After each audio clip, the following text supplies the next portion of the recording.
Welcome back. Hey y'all. We on this couch. Two Sisters Heart podcast. Hi. How has your day been? Interesting, right? Yeah, It's been very. interesting. Don't get me started. Don't get you started. I think I want to get you started. What? What had happened? Huh? What had happened? Oh, nothing. Nothing. Just reflecting. Which is always good. Yeah, it is. Tapping into those spaces. Tapping into those spaces. What are we talking about today? You. Me. Mm-hmm. Okay. The identity. Enemy. The identity crisis. That we face daily. Yeah. We be thinking that we know one another and don't. Be knowing yourself. Do you know yourself? You be thinking that you know and you have no idea. So we're gonna talk about tapping. What's that? Tapping. Mm-hmm. Oh, that's clock it, right? Oh. You know we still No, trying I to don't catch know. up on this. Clock it and Clock what's tap in? I don't know. Tap. Oh, we tap just in. gonna say tap in. Tap in. Okay. The identity crisis. I think I struggle with it. With knowing who, I told you just probably about 3 years ago, I kind of just tapped into who I am at 32, 3, 4, 5, 6. Yeah. I think the 30s have really done this number with me. I'ma say that. 30s always get you. Yeah. The 20s I think that you didn't. We didn't live normal. I don't know even know. Your normal is your normal. Let me say that. There's not a calendar, a schedule, or what it's supposed to look like, but 20s were not, while other people were partying and having a good time, we were already identifying as A wife. a mom. We didn't really know who we were. Yeah, we were We identified as that, but we really didn't know who we were. No. And I think that even now we're still trying to tap into who we are as individuals. And it's a crisis sometimes because we tap into our roles. It's the roles that we are given in this everyday of, well, it's Casey's mom, it's Misha's mom, it's Misha's wife, it's Casey's wife, it's us as sisters, it's us as daughters, it's us as, but in reality, who are you? That going into that interview stage and that first question that a lot of people cringe, I cringe. And tell me a little bit about yourself. No. Oh, you talking about a weird situation? That puts me in a weird situation when I have to tell you a little bit. A little bit about myself. I struggle with that, y'all, real bad. It is not the easiest thing for me to sit and talk about myself, the things that I like, because most of the time my likes are wrapped around what somebody else likes. I can see that. Yeah. What about you? Have you ever got caught up trying to figure out what you like and what you don't like, or who you I did are? at one point. When I first got married, I had this idea of a marriage. Oh, Because nobody in my family was married. okay. My grandmother, she was, but I didn't get to see the dynamic of the relationship. So, therefore, I was trying to figure it out by stuff that I seen on TV. And what I heard grandmother and grandfather say, and aunties and uncles say. I tried to stay at home mom and cook and clean and iron clothes and clean blinds and windows and You got lost in it. change pampers and having babies. Didn't know who I was. Trying to be What the book said. what I thought I was supposed to be to my husband. Yeah. And really lost sight of who I really was because I really didn't care about nobody on the outside. I was just trying to be someone that he loved and accepted, Mm-hmm. not knowing that I didn't really have to change. I could have just been myself and he would have been happy with it. So, in that era, I got lost. Yeah. I think we all have. I'm gonna say I did. Get married at 22. Yeah, we waited until he proposed at 21, got married at 22, and not even a couple weeks into get married, I was just like, yeah, I didn't sign up for this. This not what I want. I like you, but I don't love you type situation. This just not it. And then us moving away 6 months after we got married, I really had to try to hone in on, am I doing this right? And we used to get into it all the time about, I'm like, oh, I didn't see this. Because I lived, you know, with my grandparents until my granddaddy passed. And they never argued. I never saw any of the extra stuff. And not saying that it didn't happen, because per Marcus, I lived a very sheltered life. But I wasn't accustomed to, it was like, once it's said, it's done. Yeah. You know, I was used to being around a straight leader, and now it's like, okay, where is my space at? Like, I'm used to telling you what to do, and you not telling me what to do. Hold up, you used to tell him who what to do. Anybody. You're not used to nobody telling you what to do? No. So you had an issue with that? I still have one. Really? Oh, yeah. I'm working on it. Where it come from, That's the motherhood. That's the mother in you. Yeah, it is. But it's a teachable you thing. better do what my brother tell you to do. Just I have gotten better. I have put some stuff out there for him lately that probably, you know, will come up in later episodes, because, you know, they are waiting to get on the sofa. Oh, yeah. They are waiting. One day, guys, you're coming. But this, it was rough. No. You got to earn it. You got to earn this seat, brothers. We love you. This is our space, okay? Yeah, you know it. You know it. Maybe 10 seconds. One day. But I struggled with being a leader. I wanted to lead. Not wanted to lead. I've always led in certain aspects. And then sometimes I try to downgrade it. Like, I'm not a leader, because I don't want nobody ever thinking that, oh, you just got to be the one that's got to. No, I don't want to be in the front. I like order. I guess it's the So serious when you part said that you like to lead, you meaning you like to lead in what? In relationships, marriage, friendship, job, anything specific, or it's just in general? You just like to be a leader. Yeah. Not in an aggressive way, but just just because it's like, you know, I've done it, so this is what I do, so follow me. In my Jesus Christ, follow me. No, just play. is that part of, I just like order.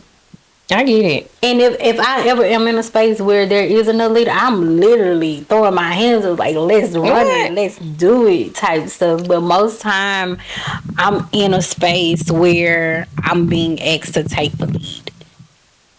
And went to an event yesterday, and everybody was like, oh, what you doing? Like, what you make? What you bring? I'm like, I'm just here to attend. And they was like, what? Because it's never been a space where I don't have a hand in something. And I'm having to learn that it's okay. Yeah. It's okay not to have my hand in everything. But it's also a thing in my mind of I don't want to come empty handed. I don't want to not come to the table without anything. And that's where I have been in headspace probably all my life of not wanting to come empty handed. Okay. Yeah. I don't see anything wrong with not wanting to come empty handed, but sometimes it's okay to come empty handed. It is. I'm learning. I'm telling you. Not saying that you come empty handed to take something from someone, but just depending on what atmosphere you're in. Like, yeah, and I think that's just part of being a giver. It's a lot to being a giver. It's it could be a good thing and it could be a detrimental thing to your identity. Because you pride yourself in always being able to give and identifying how you show up, that immediately the first time that somebody does not show up for you, you're disappointed. And I have lived it. I lived it. Because even with like our parenting situation, I live with trying to figure out like, why am I not good enough for you to want to be around? Like, what did I do to you as a child? Just being born, you not wanting to be a part of my life? Like 2 times. 2 times. Like, how do you do that? So I think that's why I say, before that I overcompensate in certain places because I know how it is to be without either something or just being present. I carry the guilt thing of not showing up. If I don't show up for one of the kids and I said I'm coming, like, I'm beating myself up like, why did I even say something? Real tears. Yes. I'm sorry, babe. But I'll be there. Now I just say no. I can't make it. It does something to me. I have to be there. Being very much present in life. Just, it bothers me. And like I said, it's an identity thing that I think that needs to shift in me. And I think it's some other people that carry it too. When you befriend other givers, and someone else that you are constantly trying to outgive one another because you know how it feels to not receive what you have given out. So do you feel some type of way when I be giving you stuff? Yes. Why? I don't know. But it's not even you. It could be Danielle. It could be Tiggy. It could be all of us. And I know it's like, this is my sibling. It is okay. I have these pep talks in my head. It is okay. But it's like some way. And I know it makes you uncomfortable. That's why I do it. On purpose. Yeah, I do. I can see it. When I give you something, I can tell by your reaction. You real cringy. I'm sorry. No, it's okay. It is. I get it. It is because it's like I'm so used to having something ready in giving. Like, I keep something. I told you, even with Marcus, I married a giver. He is, Marcus' love language is, it's a gifting or something like that. Like, homeboy would go and shop. Like I told you, when you said that you had started watching, what was the show with the Duggins? Oh, Yellowstone. Ooh, oh my goodness. Fell in love with Yellowstone. First time he going to He's talking about, I found something for Misha. I love Yellowstone. You got me on Yellowstone. Yes. Yeah. That show. But I married a giver. That's one thing we do have in common. Yeah. My husband's a giver too. Oh. He don't know when to stop. Marcus does not know when to stop. He doesn't know when to sit down. Neither. I'm like, sir, sit down. Somewhere, sit down. Yeah. And I think that, when before we started the podcast, I started even talking about it with our first lunch, and you said that you always wanted to start one. And I said, okay, we're finna run with this. Yeah, she pushed the issue. I put it out there. She was like, oh no, when? Set a date. I was like, wait. I didn't think you were gonna respond like that. Cause if I would have known, I would have been like, nothing at all. Yeah, no, I'm gonna be your hype man until neither one of us are here. Period. That's any of our siblings. Like, you start the fire, I'm gonna keep fanning it. Oh yeah, like that's just what. that's you. That's just it. You're gonna do it. And Definitely. we sat at lunch and we probably hadn't sat with one another probably in For months now. yeah. We sat there and we had that conversation and we was talking about little points in our lives where we were going through the same thing. Same thing. I said, how is this? Like, how weird of it? Not weird, but I do think that God is very intentional about how He does things where we could pour into each other or saying, hey, you went through it, I went through it, we got through it, let's push somebody else into the next one. Yeah. And I just thought, I'm like, I just forever thought that was so interesting. I'm like, you went through some of the same things that I went through at the same time. At the same time. At the same time. I don't know. I'm like, that part of our building up, I feel like it was for the purpose of this couch. It has to be told, it has to be spoken. As part of, because people be like, oh, well, they ain't even real sisters, but identity wise, I don't think that. And I don't get offended, but I do get offended because since we were younger, they have never, all caps, never treated me like I was different. Never. I had grown people. I ain't calling no names, but y'all know exactly who y'all are. to treat me funny. Because I don't even know. They treated me funny. But they never treated me funny. It was all love. Yeah. It wasn't no step. It's sister. Yeah. And brother. Yeah.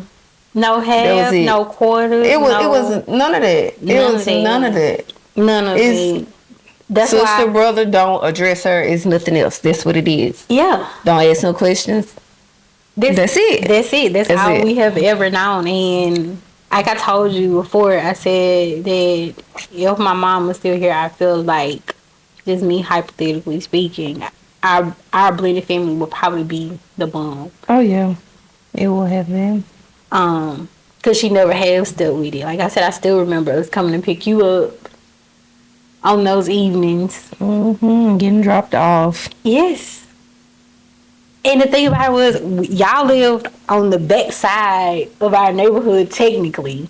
If it was like a field in between, I could have walked across the field and I was there. That's how close that we were as siblings growing up. And like I tell people, you know, I can't explain it, but I'm grateful. I'm grateful for all of it. And you know, even being looked over by the adults, like, that's something that they gonna have to deal with. Yeah. That, you know, I can't even explain that because they really had no parts of it. But I don't understand adults in those when they act like that. Because I'm gonna tell you, be very truthful. I have been in that situation, not me per se with Marcus and I, but family wise, when it was outside children or something and not knowing how to respond because of other circumstances that were out of our control. I'm so used to order and things being right and being done a certain type of way. And I've gone back and I've apologized and made things right because, like I said, it was something new to me. All learned behavior is not good behavior. If you did not know that. Yeah. All learned behavior is not good behavior. Because mama did it, daddy did it, cousin, whomever, does not make it right. The Does goal not is mean, to be better. yeah, you are expected to be better. So, and like I said, identity wise, I killed I mirrored myself behind my upbringing. As much as outside, I know Otherwise, his mother, life life period. period is not a joke. You go to church, you learn, you love God, you don't do anything out the ordinary. And as much as I was out the box, I still held on to some things of like, oh, that ain't right. I'm not fooling with that. Yeah. I'm not doing that. And I'm not saying that all things are wrong that you've been taught with your family. Yeah. But it's some things that you have to learn for yourself and identify that it wasn't right then and it's not right now. So causing division because you don't understand something, because you don't want clarity, is not okay. But I don't regret how I grew up. I like all the experiences. You do? Oh yeah, even the bad ones. And the reason why, because times is different. Mm-hmm. So, like me not having the finer clothes and J's. Yeah. Because I was the kid that wanted that stuff, but I wouldn't say that my mom couldn't afford it because she was a single mom. We were limited to what we could get. Mm-hmm. And we were cool with that. We were cool with just getting shoes on our birthday and getting shoes for Christmas and getting shoes for Easter. Because we going to get a pair of shoes for Easter because we were going to church in the Easter dress. But I don't regret any of that because I feel like that made me who I am now. In the upbringing in the church, I think that's something that we don't put enough emphasis on when it comes to children. I'm not saying that it will necessarily keep them out the streets because my grandmother kept me in the church, but I still did what I wanted to do. And did that. But And did that. Have you ever questioned your worth? at some point I did. It was for a hot, I don't know. It wasn't long because I think it's my grandmother, how she raised us to be confident in yourself and be who you are and what God called you to be and know who you are. It's like if I knew I did something wrong, I did something wrong. But that doesn't change. That doesn't make me a bad person. Right. But no. Like I've always been confident in myself, but I have had some insecurities. Oh yeah. But I'm confident with my insecurities. Yeah. I question my worth sometimes. Really? Still do. I do. I don't feel worthy enough sometimes to carry certain titles outside of Ministry. I struggle with that. So you feel like you shouldn't have a title in ministry? Yeah. Why? I just don't feel like I know the calling is there.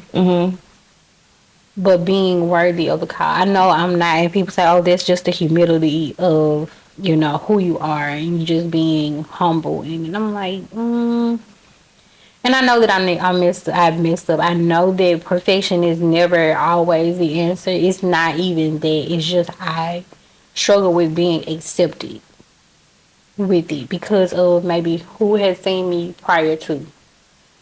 And them questioning, why is she up there? What she got to say? So it goes all the way back to what other people are saying. What other people have to say. When I tell you that I'm ready to drop that so bad. Just drop it. Why you haven't? What are you waiting on?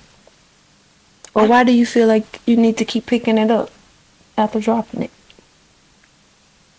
I think it's just the internal noise, and as much as I can tell somebody else, hey, don't listen to it, don't listen to it. It's a lie. It ain't right. Yeah. I'll turn around and Do it. be doing it myself. So, like I said, I know who my identity is rooted in, and who I am, and what I am called to be. But it's always that question of Questioning your worth. am I good enough for it? My question is, am I doing enough? Because a lot of times I don't feel like I'm doing enough For yourself, the for family. myself, for my children, for my husband, for God, and for my ministry. Mm, Like, I know it's more that I need to be doing, but I don't know exactly what it is, but I know it's something. Yeah, constantly trying to tap into that space.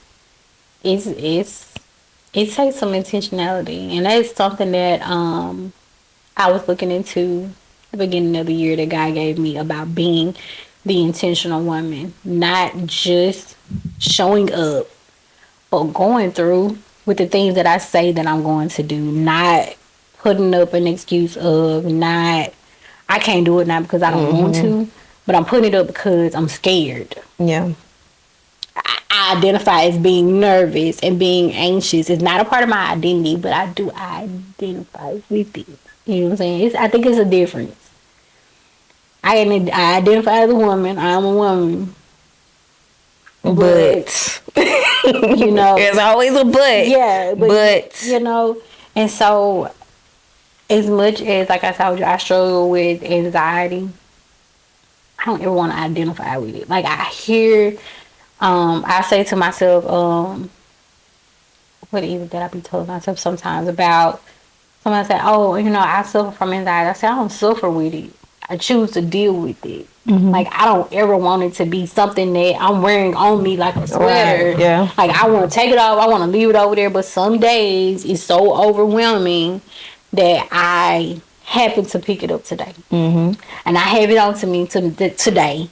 But guess what? It's only gonna maybe be on for a few minutes. I'm gonna take it back on.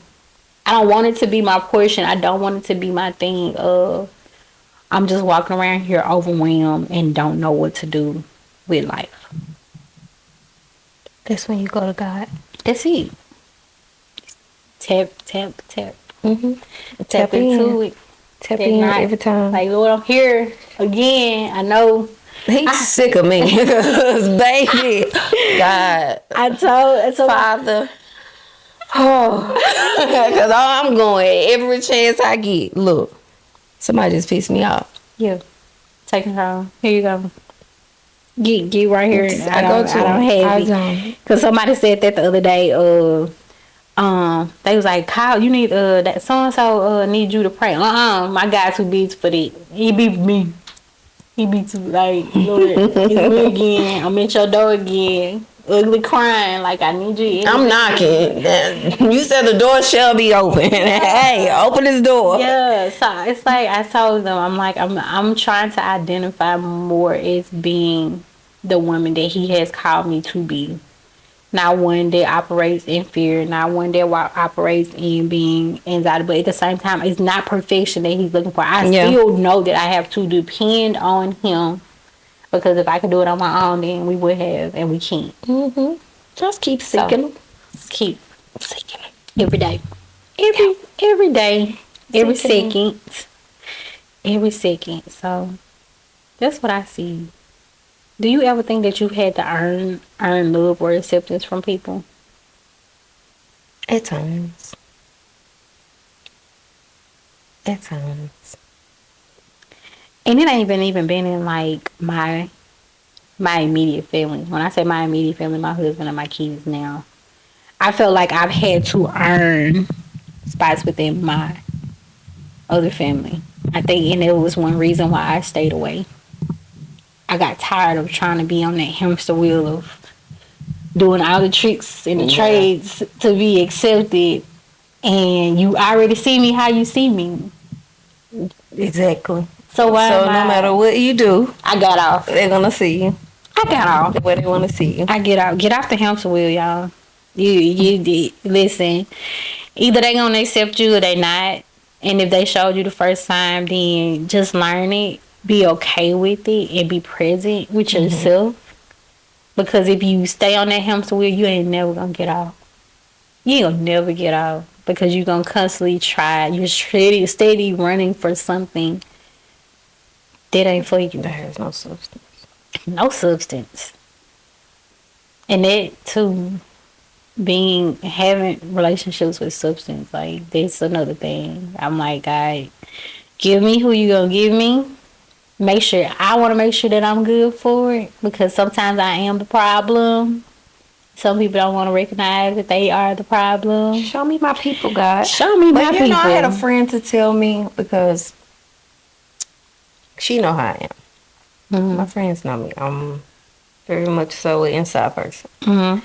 And if I feel like I'm in an environment that's toxic, or not necessarily just toxic, or just doing some things that I'm trying to get away from, she did tell me that sometimes you have to stay in it, not to be a participant, but to grow. Because how can you grow if you don't face it? I was like, what? Girl, why did you tell me that? And I never thought of it that way because I was always like, I'm not going. I won't be there. I don't have time. But when she said that, I was like, wow, I never thought of it that way. So now I'm kind of like hesitant on all of my no's that I be like, no, I'm not. I'm like, well, maybe. Yeah. That's another thing that I'm working on since grandma left. I have probably been no contact for 3 years. She lived here May 2022. I established those boundaries of I was done prior to that.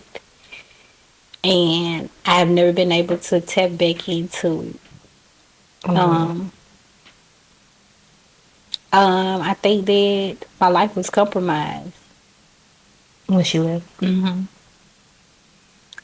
she left here, in my mind, the consistency of what I knew to be present was all gone. Oh, I know the feeling. So, and somebody else would take it as if, oh, she's just mad. No, I think I was just over it all. I have no problem with going no contact with anybody. Just put that out there. If it compromises with anything of my well-being, my peace of mind, if it compromises me having to wonder who I am and what I am, I will eliminate myself from the equation immediately. And it doesn't matter who. I don't have any pickers and choosers. Just to protect your peace. Just to protect the peace that I have. And somebody would call it ghosting. That's fine. That's fine. If that's what I have to do, that's what I have to do. If I have to do it, I will identify as a ghost. Call me Casper. Okay. Because I will leave. I will leave. Don't leave. Oh yeah. Catch me on the other side. Don't leave me, girl. Because I have to do what's best for not just me, but for the well-being of anything that's attached to me. I heard somebody say it this weekend. We was at another event that they could not go to an extra event because she had to protect her family.